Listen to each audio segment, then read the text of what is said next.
What a great droid. They did a really good job on this. The only problem I have is with the feet, and I'll show you that here in a minute.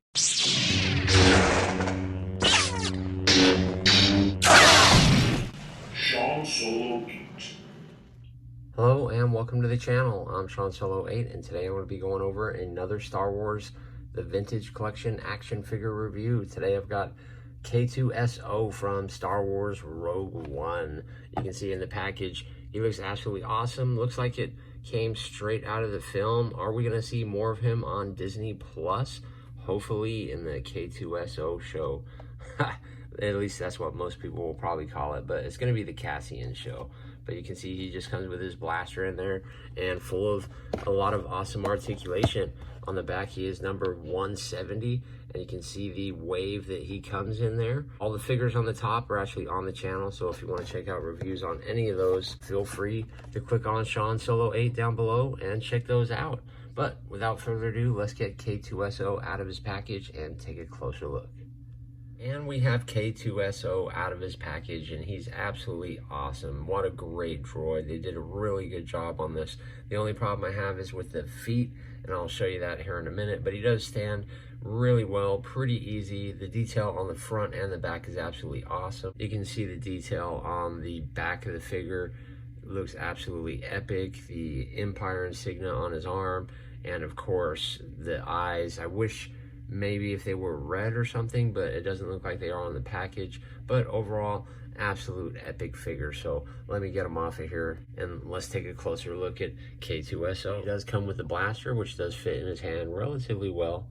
Almost looks like Han Solo's blaster, but the scope on this one is way bigger, and there isn't much paint detail on it at all. It's just plain and black, but overall looks cool, and his finger does fit in the trigger, so he does hold it extremely well. Let's go over the small little details of K-2SO. On his head, you can see the silver in there, and the eyes, when you put light in it, they do reflect like on the picture of the card back there. And you can see little silver in his mouth, and his little voice box thing looks really cool. Looks like mesh inside there, which is pretty cool. A little red on there too. A lot of weathering on his chest, and a little bit of red and rust paint going on, and also it goes out through the shoulder piece, which looks really cool. And of course, you got the Empire on the side, which ultimately he gets reprogrammed to be a good guy that we see in Rogue One, which I think was an absolute epic movie. And you can see in here where they took parts of C-3PO ideas and stuck it in.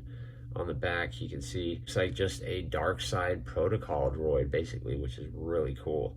That actually has combat techniques too. And then the feet and the brown paint go all throughout.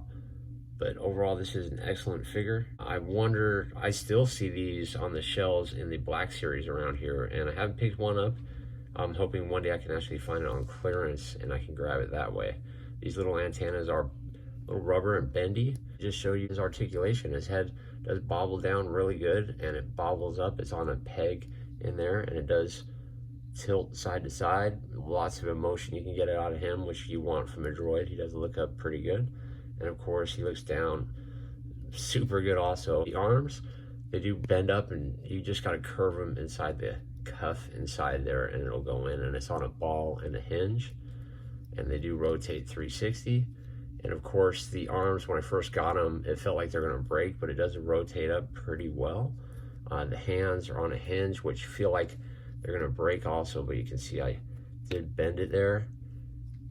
Bends quite well actually. So I guess once you just pop them out, they'll be okay, and it rotates 360 also.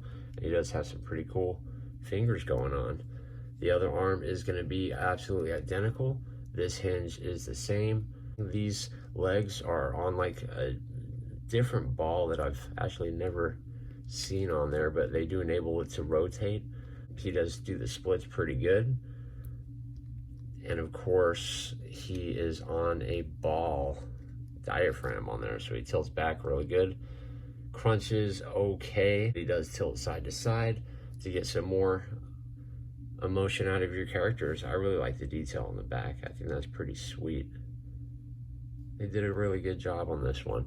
But the knees, they do bend up really well. he kicks up as far as you like, and he's going to kick back as far as you like with these joints. There is rotation in the knee, so both knees will move side to side.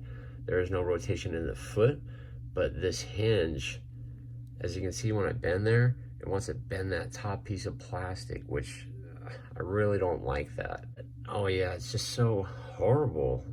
Can they do something about that? Overall, I can get them to stand and do what I want them to do that way, but I'm not gonna risk actually breaking it, because that's what it feels like is gonna happen, is it's gonna break. If you guys want to check out the rest of the wave, the videos are already up on the channel. So thanks for checking out today's video. If you liked it, kindly throw a thumbs up on there. And if you're new around here, consider subscribing, and I will see you guys in the next video.